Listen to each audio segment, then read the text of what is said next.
online later.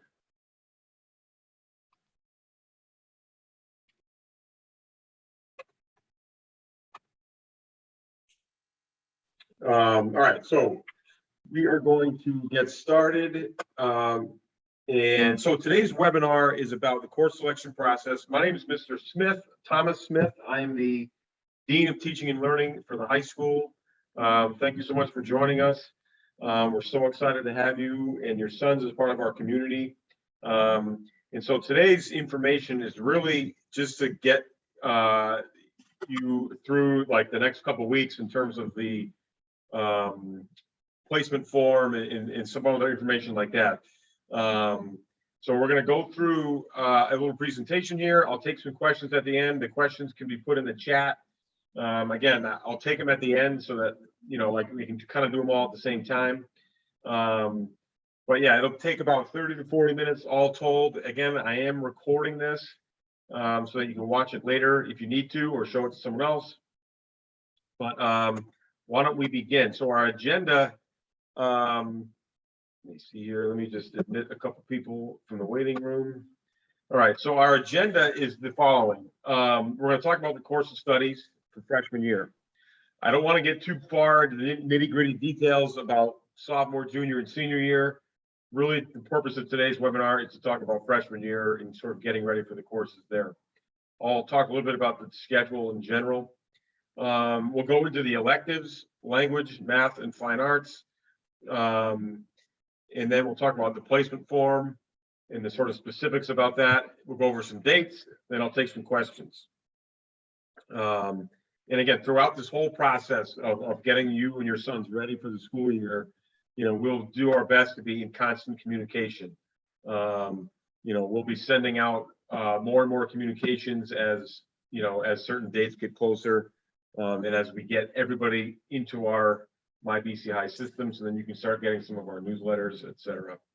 All right, so why don't we begin? This is the grade 9 course schedule. All right, there are 4 classes that every student is going to take, and there are no levels. There's no, you know, differentiation from any student, right? So everybody is going to take Intro to Christian Thought. All right, students take 4 years of a language at BC High. So the freshman year language is Christian Thought. Sophomore year, it's Scripture. Junior year, it's Ethics. And then senior year, there are elective options, but they have to choose something. All right, so everybody takes Christian Thought, and there's no honors or advanced level. All right. English 1, another class that everybody takes. There's no honors English for freshman year. So that's another one that really isn't much to sort of decide. All right. Christian Thought, English 1. Those are the 2 subjects that is a 4-year requirement. So he'll take 4 years of religion and 4 years of English. You know, and as he gets older, there might be choices amongst those, but he's got to take those classes. Global history and biology are the other 2 classes that there are no levels for. All right. There's no honors or advanced for freshman year history or science. So Christian Thought, English 1, global history, and biology, they're all going to take those classes, no differentiation. Now, in health and wellness, I should say. Health and wellness is another one, but again, that's only a 6-week course. It's not like a core, you know, 1 credit full year class. That's a 6-week course. All the students are going to take that. Again, there's no levels or anything like that. So it's really the math, the language, and the fine arts where they're, you know, students might be in different classes. Okay. So for math, students are most of our kids are in Algebra 1. Some of our guys will be in geometry or geometry honors. And there might be a couple who are in Algebra 2 or Algebra 2 honors. All right. We have a placement test, which I'm going to talk about in a little bit. But the placement test will help us provide a recommendation for the class that your son should take for math. The placement, you know, if you want your son to be in Algebra 1 to start with, then there's no need to take the placement test. He'll just be placed in Algebra 1. All right.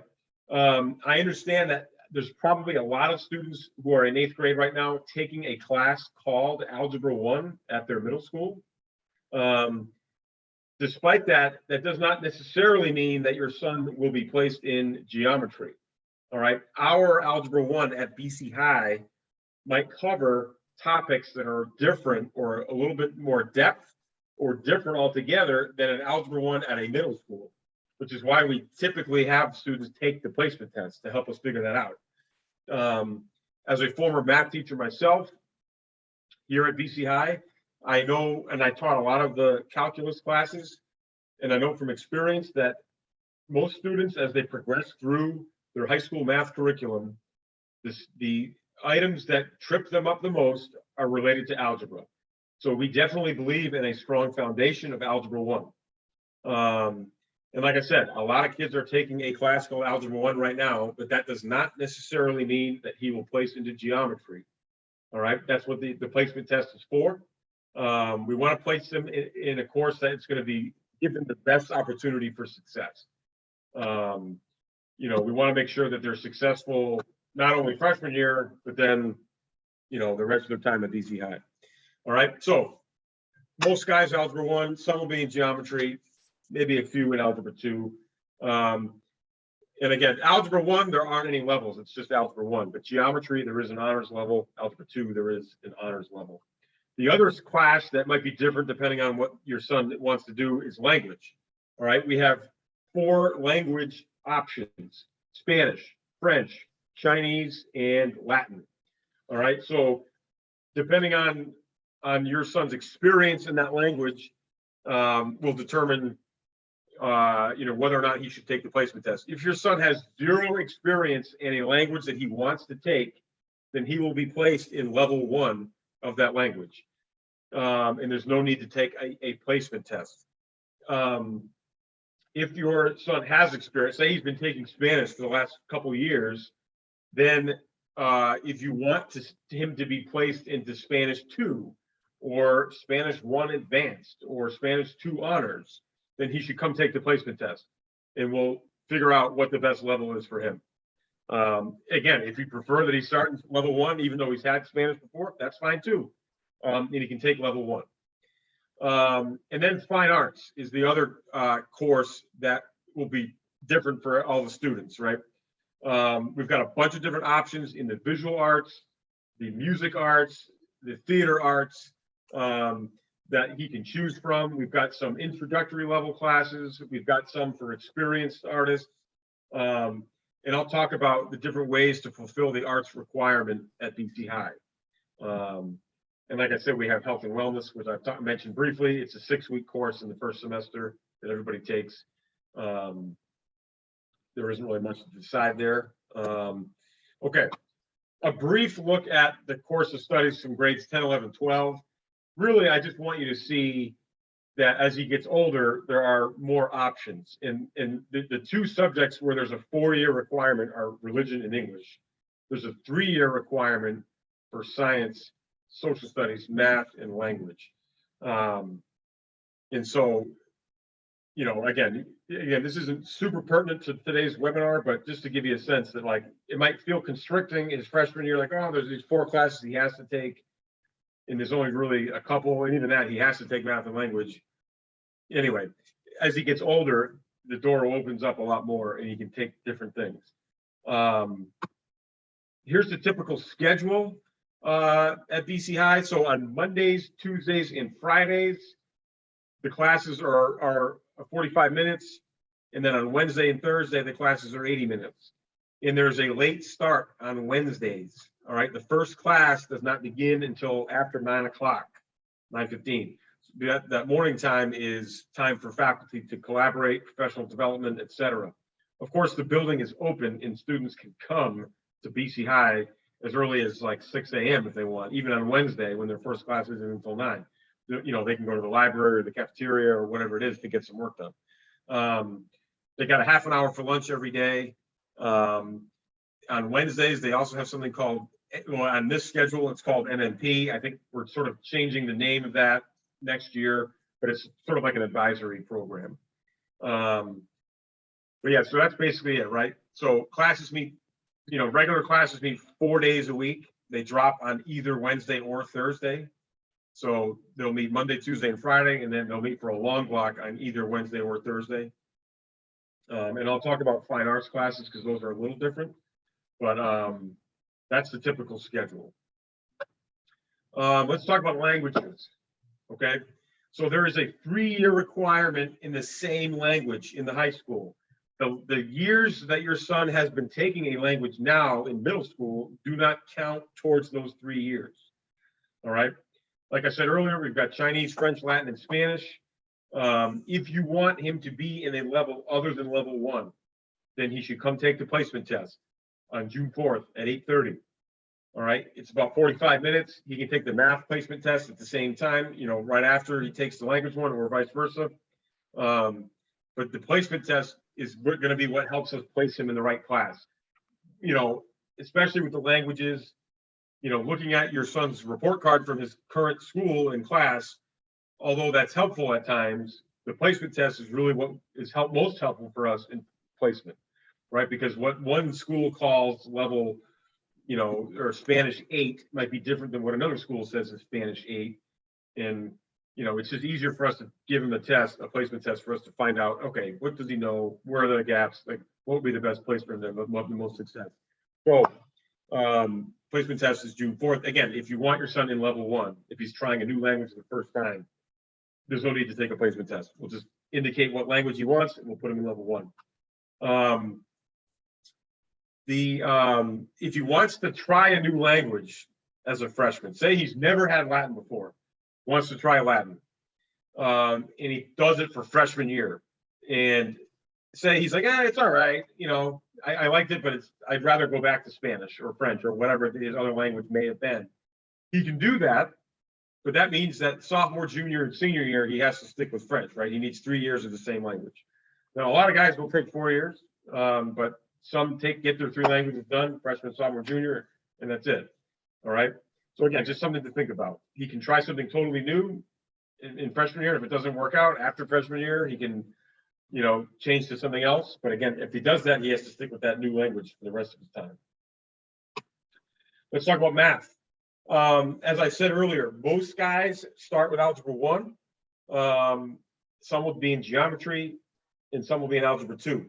Now, as what I'm showing you here on this slide is the progression from freshman, sophomore, junior, and senior year. And what I really want to the point I really want to make here is that no matter which level your son starts at, Algebra 1, geometry, or Algebra 2, he has the opportunity to get to calculus or calculus AP as a senior. All right. So being placed in Algebra 1 as a freshman is not like he's sort of stuck in a non-honors path the rest of his time at BC High. So I just want to make sure I dispel that notion. Because again, I think a lot of kids who are in a class right now called Algebra 1, once they take the placement test, they might end up placed in Algebra 1 because the topics are different or there's more depth in the Algebra 1 that we want our kids to have as they go through BC High math. So again, most guys will come take a placement test. If you want your son to be in Algebra 1, there's no need to take a placement test. That's where he will be placed if you just indicate that on the placement form. All right. Again, if he's going to take both the math and language placement test, they're on the same day. It doesn't really matter which one he does first, but come at 8:30, he'll take one at 8:30. Whenever he's done with that one, he'll take the next one. There is some more information about the math placement test in the Essentials Guide, which was emailed to you.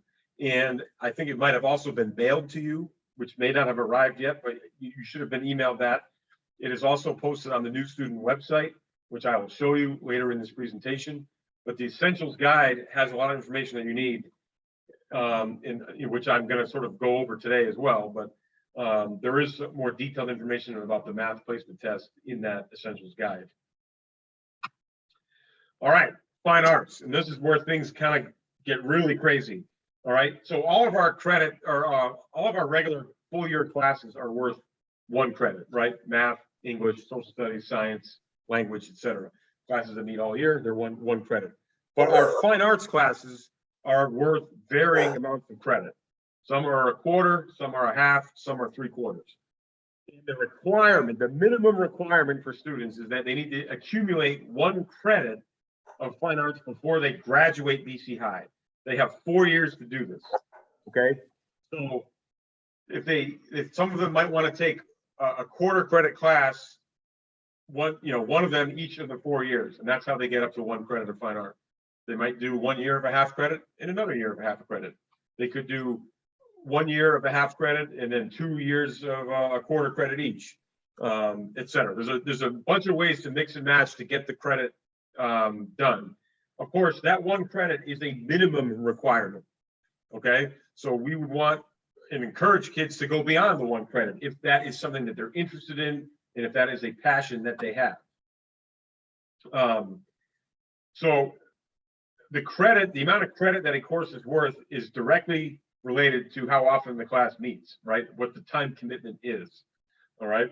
So a class that meets every day or 4 times a week for the whole year, that's 1 credit, right? That's why all the core classes are worth 1 credit. If something meets every day or 4 days a week for half the year, that's a half credit. If it meets every other day, twice a week for half the year, that's a quarter credit. And then I'll get into the 3/4 credit ones as well. All right, so there are basically 3 buckets in which your son should choose a fine arts course. One of them is like the band. I'll go through each of them, I guess, right now, but it's basically based on these credits, right? 3/4 credit, half credit, quarter credit. All right, so let's go over the first option. Option number 1 is bands and choirs. All right, we've got a bunch of different groups that students can participate in.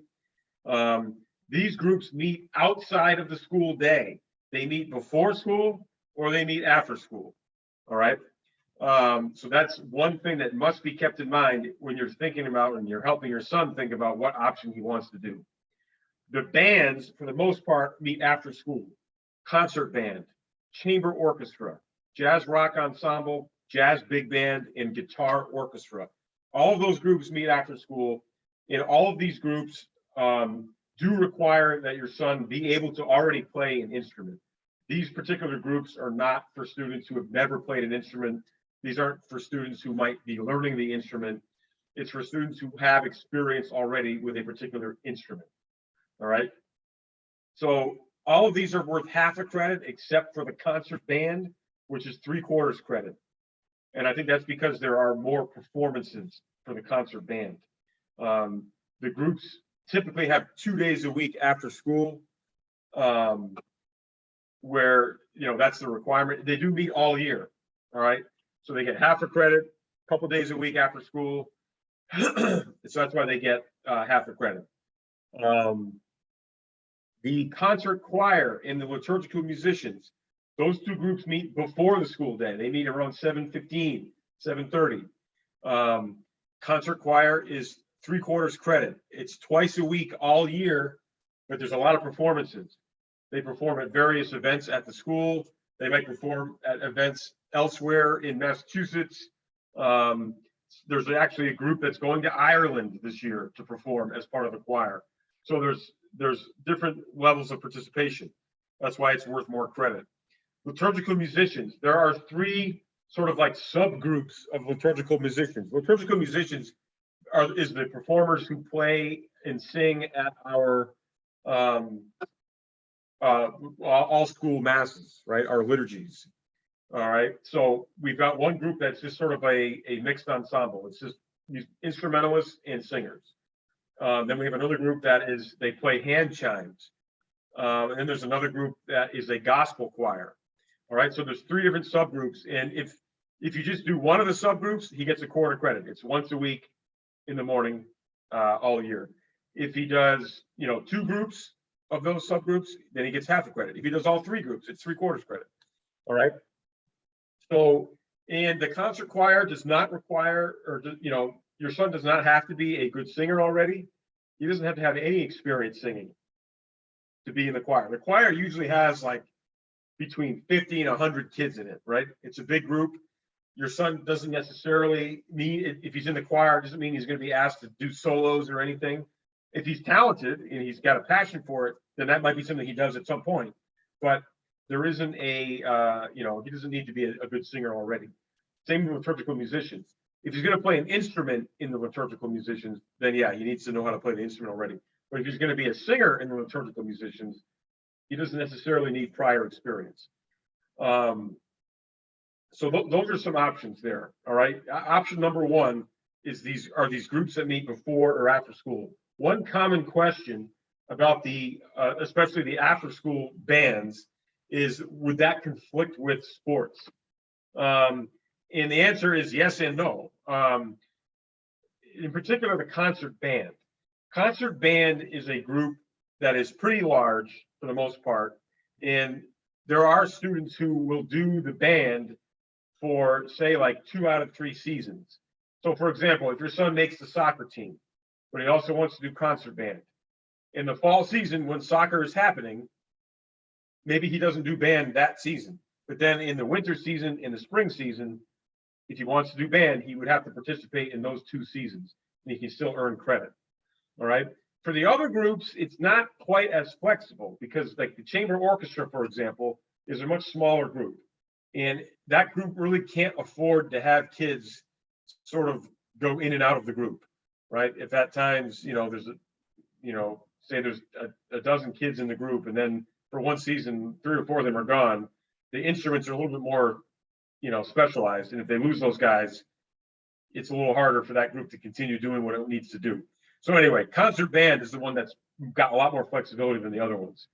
But I will put in the chat the name of our directors. So if you have specific questions about these groups, Jonathan Bean is the director for all of the groups except for chamber orchestra and guitar orchestra. So I just put his email address in the chat, and then Christos Zivos is he is the director for guitar orchestra and chamber orchestra. So if you have specific questions about those groups, oh yeah, I should also mention that, like, the audition for those groups and the initial meetings for those groups doesn't happen until after the school year starts, so in September sometime. So it's not like there's an audition for it like in August or anything like that. Some of the sports teams, right, their tryouts start in August. That's not the case for these groups. All right. For concert choir, there is an audition, but it's not an audition like to determine whether or not your son can do the choir. It's more just the director needs to hear his voice to see if he's like a bass or a tenor or whatever it might be, because to know where to put him in which section. And information about that will, that'll come out later if he wants to do the choir. All right, so that's option one, are these groups that meet before or after school. Option number 2 are foundations classes. Now, these are classes for kids who have a particular talent for the visual arts or the theater arts. All right, so these are for half credit, which means they meet the same as any other course except for half the year, right? So they meet 4 days a week, but for half the year, second semester, in fact. So for visual foundations, so this is like, think of drawing, painting, sculpting, etc. They are for kids who have a particular talent or passion for it. So we do typically we would like to see a sample of your son's work. You can email it to Pat McAllister, whose email address is there. He is the Fine Arts Department chair. Or you can bring a piece of art that your son has done to the placement test if he's coming to take the placement test. That will help us determine whether Visual Foundations is a good fit for your son. Visual Foundations is a great class. If your son has a talent or passion for it, I would recommend Visual Foundations. That is a class that will allow your son to take some more advanced arts classes as he gets older in the high school. We have honors art classes, we have AP art classes. So anyway, that's what Visual Foundations is for. Theater Foundations is very similar for students who have a passion for drama, who really want to perform in our plays and stuff like that.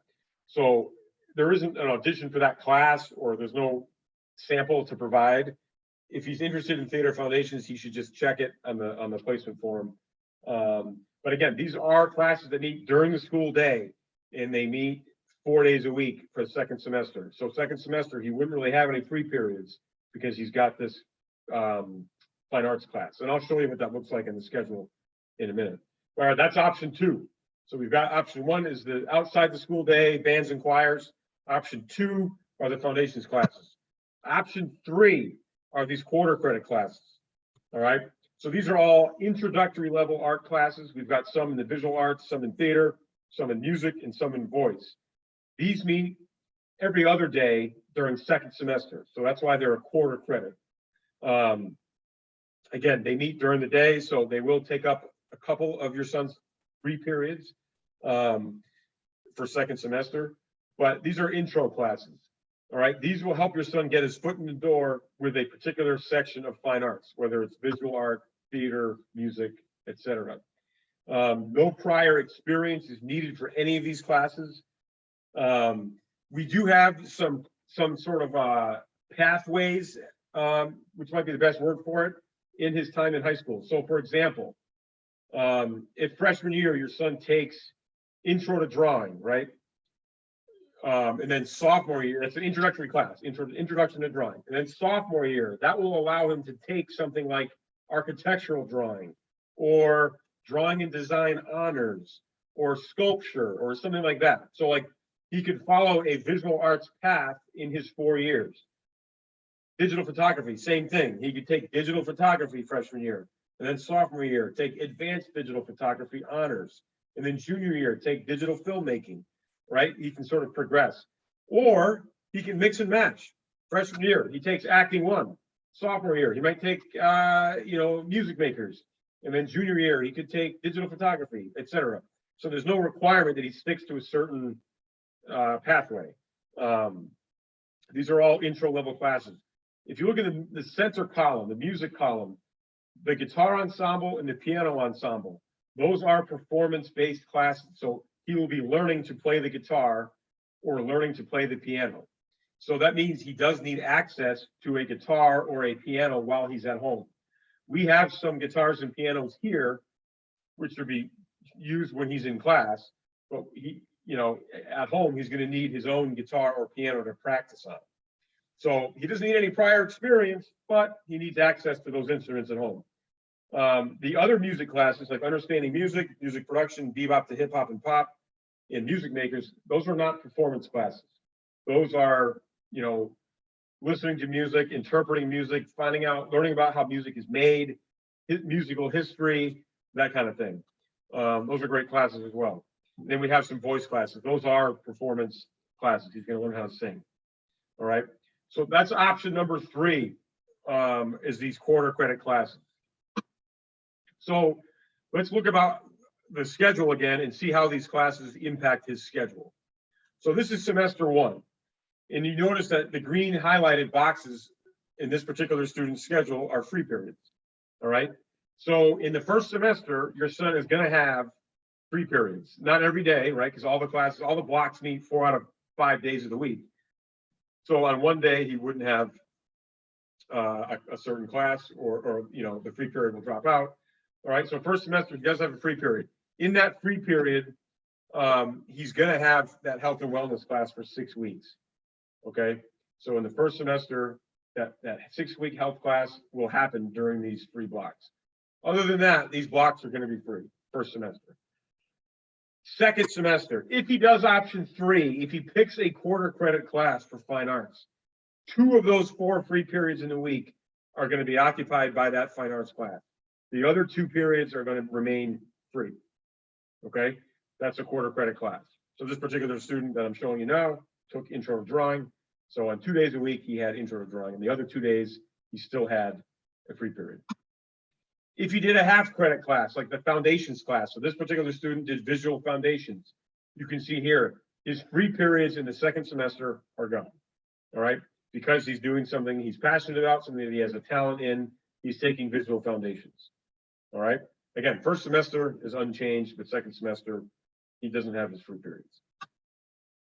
If he does one of those groups that meets outside the school day, this is semesters 1 and 2, he's going to have free periods in his day the whole year. All right. But he will have whatever group he's in, right, will have rehearsals before or after school a whole year. Okay. And again, it says at the bottom of the screen there, a reminder that the first semester he will have health and wellness for 6 weeks on those days that are free. All right, so that's how the sort of fine arts class impacts his schedule. Again, the one credit, I do not recommend that your son try to accumulate his 1 credit of fine arts in his freshman year. That would be a lot for anybody to do, especially someone who's going to be new to a brand new school. All right, so we do not recommend that students try to do a choir or band in addition to a quarter credit class or a half credit class like the foundations classes. Because in the second semester especially, that would be an incredibly busy day where he's got practice either before school or after school and no free periods in the day. All right, so I don't recommend that. And then he's got 4 years to do this, to get this 1 credit. All right. And so we don't recommend that he try to do everything all in 1 year. This is not necessary. All right, so I showed you the titles of the quarter credit classes and the half credit classes and the bands and stuff, but the course catalog will have a richer description, a more detailed description of each of those classes.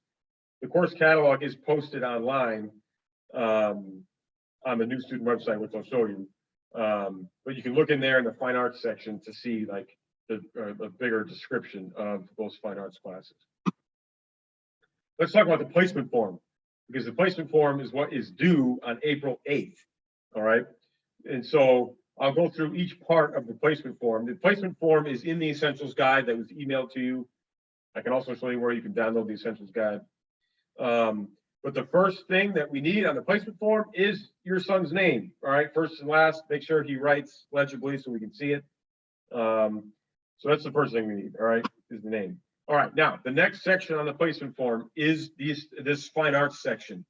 And like I said before, there are 3 choices, 3 buckets from which he should choose. He should not be choosing something in the first row or area and the middle area and the third row.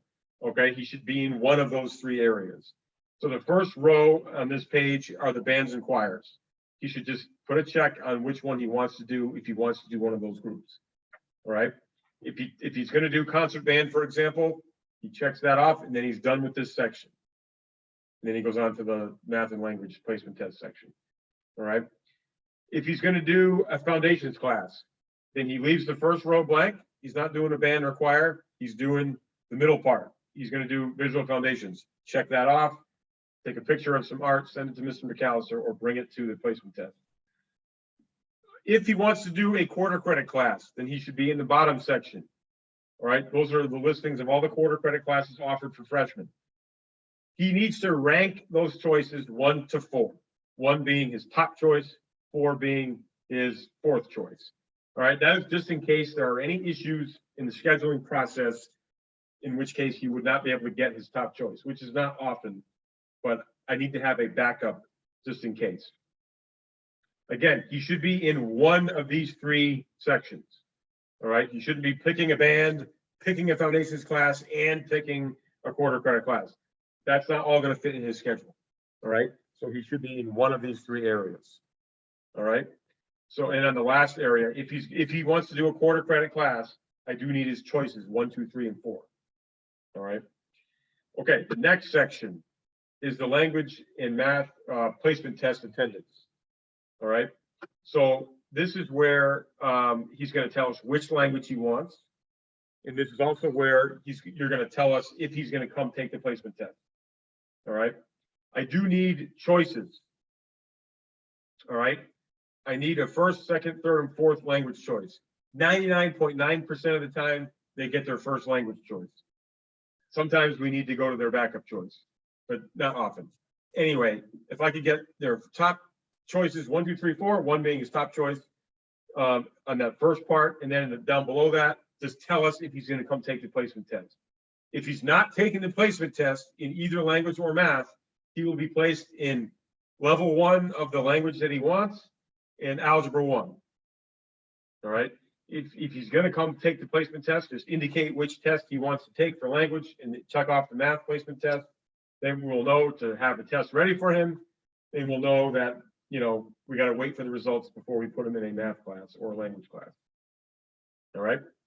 Then Right, and then to get this form to us, you can scan it or take a picture of it and email it to me at tsmith@bchigh.edu by Friday, by next Friday. You could also send it in the mail. You could drop it off to the main office. You know, I will try to respond to every email I get to say, thanks, got it, looks good, etc. But I might miss some, and we'll obviously reach out to you if something is missing or if we don't have your form for whatever reason. All right. So that's really it about the placement form. It's about the fine arts class. It's about the math and language placement test. All right. Some more information. Again, I've mentioned the essentials guide a few times. That was emailed to you. It's been mailed to you, which may not have arrived yet, but you can also find it on this website that's listed here, bchigh.edu/enrollment/new students. You click grade 9 once you go to that website, and then you'll see that's where you'll find the essentials guide in the course catalog.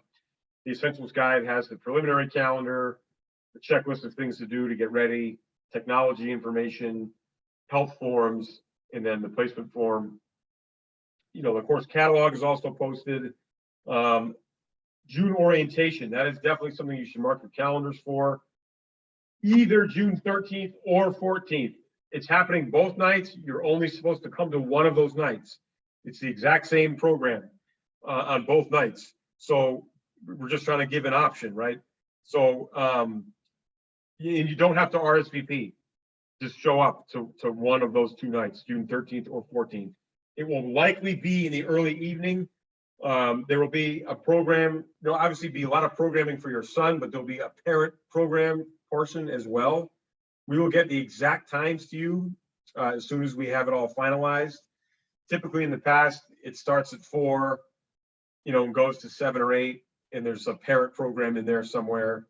But again, we'll get the exact times to you as soon as we are able. There is also another orientation on September 1st. That is for the entire freshman class, not just students new to BC High, right? We have an 8th grade here at school. So those 8th graders, our current 8th graders who are coming into the 9th grade at our school don't have to go to the June orientation, but everybody will be at the September orientation.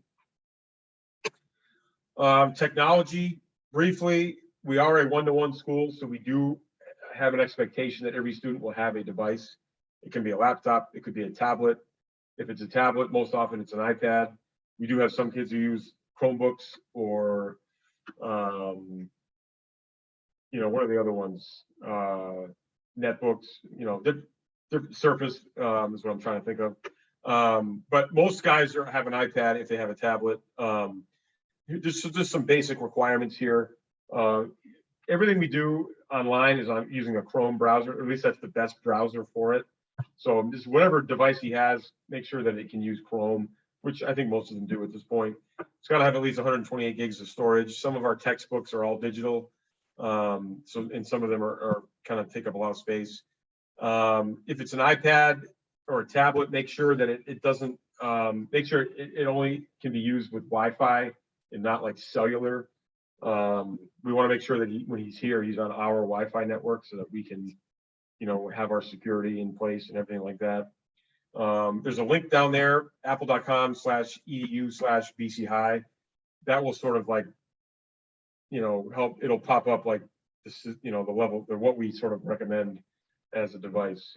There might be a small discount. It's not significant, but it's something. So if you're going to buy something, definitely check that out.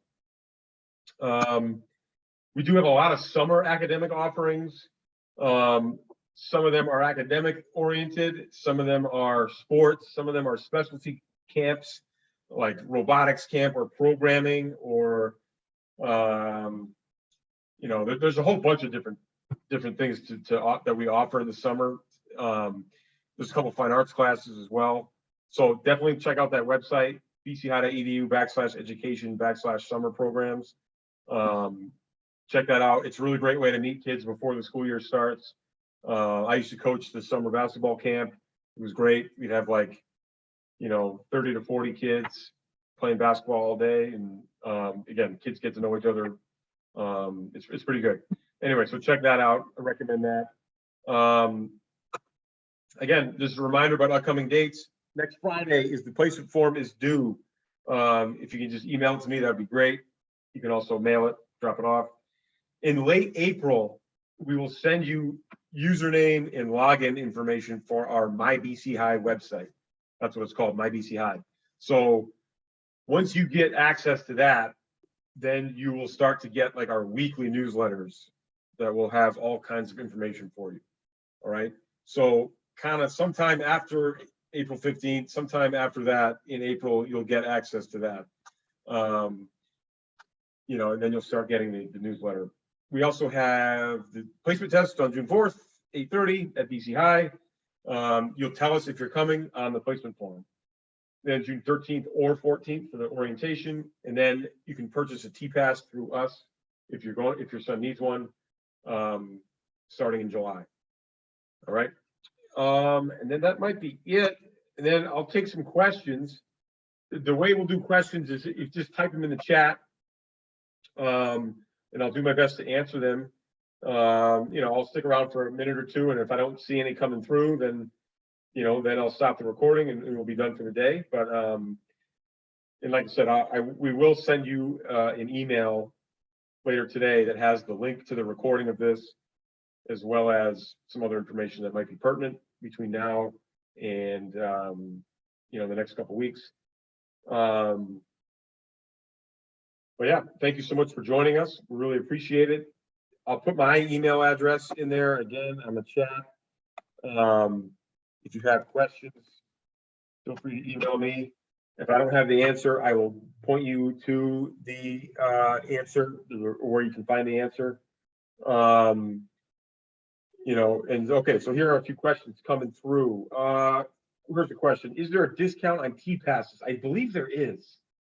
And I think there might be a decent discount if you live in the city of Boston. There might be discounts at different zones as well, but we'll send out more information about that. The way it works though is like your son will have what's called an Eagle card. That's basically like, when he's on campus, he can use it to purchase lunch or use it at the vending machine. That's also going to double as his T-Pass if he does buy a T-Pass. But yeah, we'll send out more information about that. Here's another question. Fine Arts, Foundations Fine Arts was 1 semester in length. Are the quarter credit fine arts classes intro to acting, guitar, ensemble full year or part year? Yeah. So the quarter credits are also only for second semester. They meet twice a week during second semester, whereas the Foundations classes meet 4 days a week for the second semester. So that's a great question.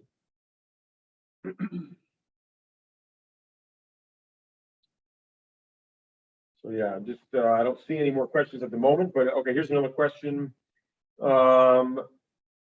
Yes, travel opportunities. So here's a question about travel opportunities. I mentioned one briefly with the concert choir. This year they're going to Ireland. Other years they've gone to Scotland, Austria. Anyway, the question is about other travel opportunities. Yes, big time. We have something in our school called the Hyde Center for Global Education. So we've got several centers within our school that provide opportunities for deeper development in different areas. One of them is global education, one of them is in leadership, one of them is innovation, one of them is diversity, and one of them is Ignatian mission and identity. So the Global Education Center, there's a bunch of opportunities for international travel, whether it's for just cultural enrichment or service. There's also opportunities to host students. It's sort of in combination with the World Languages Department. So yeah, we'll put out a lot of information about that when the time is appropriate. But yeah, that's definitely one of the things that would be really good thing for your son to be interested in. There's tons of opportunities. And unfortunately, the last couple of years, some of them haven't, we weren't able to run because of COVID and stuff like that, but we're starting to get some of them back up and running again, which is nice.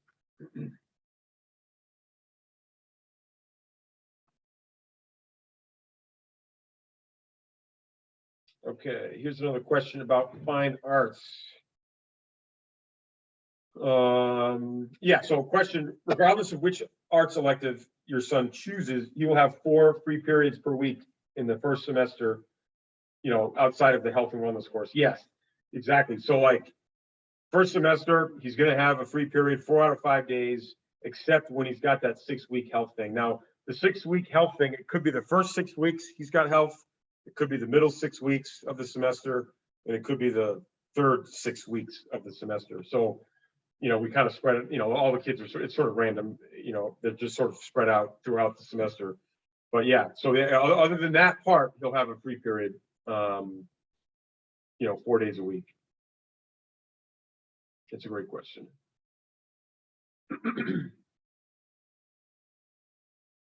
Real briefly, this wasn't a question that came through, but just real briefly about the next sort of steps, right? Obviously, the placement test is the next thing in the placement form.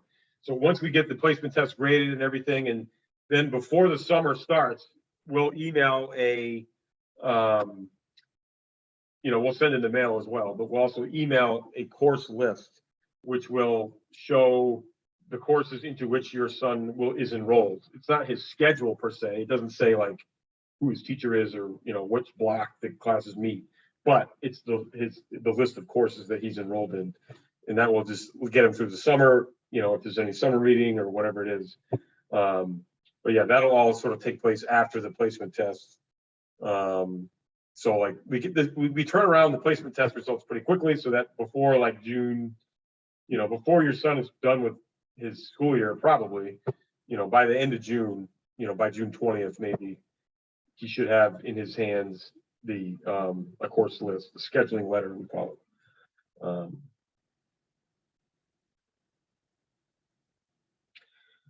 All right, so let's see, here's the, yeah, so are there any other opportunities for the boys to get together informally or fun summer events for incoming freshmen? Yeah, so there aren't like, so that on that summer programs website is where a lot of the summer activities are. Now, those are more formal in the sense of like, you got to sign up and, there is a fee, I think, depending on what it is and stuff like that. But the orientation day, June 13th or 14th, those days are super, they're more just about kids getting to know people, and they're very fun activities and stuff like that. Outside that, they'll be invited to, sports games that are happening and plays that are going on, but there isn't any sort of events scheduled like that in the summer. Now, at the beginning of the next school year, definitely there's going to be events like once a week that try to get all the freshmen together, whether it's like, dodgeball and stuff after school, or like stick around for the football game or whatever it is. But yeah, I would take a look at the summer programs website to see what's going on in the summer. Maybe, there's a whole bunch of stuff to do where kids can get together. Here's a great question. There will be house assignments, or, there will be house assignments. Will they know which house they are in? Yeah, so, excuse me. Yeah, and that's something that I didn't really get into in this webinar. But yeah, we have something that's sort of beginning this year or upcoming year, which is called the house system, where all the students are going to be placed into 12 houses, and they're going to have sort of like morning meetings with their house, and they have like a head of house, and they'll have seniors and upperclassmen who are like house leaders and mentors and stuff like that. It's actually a really cool idea. So we're pretty excited about it, but it wasn't necessarily related to like their schedule, but they'll be, I hope that they'll be able to get together with their house, some of the upperclassmen, meet some of the other kids in their house. They're not going to be scheduled into classes by house, so like their classes throughout the day, they're going to be with the whole school, but they will have like morning meeting, sort of with their housemates and stuff like that. So yeah, I don't know the exact details yet, but hopefully we'll get them to meet the kids in their house, sooner rather than later. Is there a TV production class? We don't have one at the moment, but we do have some extracurriculars, or co-curriculars that, clubs that meet that are like, we have a media club and stuff like that, that have been doing a lot of cool stuff with, either film or photos or, filming stuff that's going on in school. Like some of the stuff the kids did for our basketball season this year, which was super fun. We ended up winning the state championship, but we had some kids who were at the games and they were putting together highlight reels and doing all this cool stuff. So anyway, we do have like clubs and stuff like that, but at the moment, we don't really have a class for that. We do have a digital filmmaking class, which isn't so much TV production, but it's more like, you know, making a movie, right? And putting together shots and like, you know, angles and depth and all this stuff. So we do have a digital filmmaking class, but that isn't available for freshmen. There's some prerequisites for that. All right. Here's a great question. If my son takes a math placement test and tests into a specific class, is he required to enroll in that class? If we in his current math teacher recommend a different class, is that possible? Yeah, like, so certainly say if he takes the placement test and he's recommended into geometry, but you would rather have him take algebra 1, then yes, of course. Like if you'd rather him start in algebra 1, that's great. The other way around, it's not that simple, right? If he takes the placement test and the evidence that we see says that algebra 1 is best, but you'd rather have him start in geometry, we would really not recommend that. We would say no, like he should be in algebra 1. Again, from my experience as a math teacher for almost 10 years here, that's what I was doing before I was in my role now. A foundation in algebra 1 is really important, and if that isn't demonstrated on the placement test, then we would recommend that he take algebra 1. Again, that's for the department. The math department sort of handles those decisions and those discussions. So once you get the placement test results and the recommendation, you can certainly have a conversation with the department chair, and you know that does happen. You know, but you know if it's about taking a class that was sort of beyond our recommendation, we tend not to do that. But again, the department chair, we're happy to have conversations about all that stuff. Let's see. All right, we're coming up on an hour here, so I don't want to take up any more, too much more time. But thank you so much for joining us. I hope this was helpful. I hope everybody has a fantastic weekend.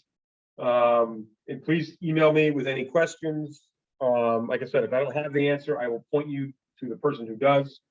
I hope that we can just make this a great transition. And like I said, we're very excited to have you and your sons with us next year and beyond. So thank you again. And I hope you all are doing well and have a great weekend. All right. Take care. Bye-bye.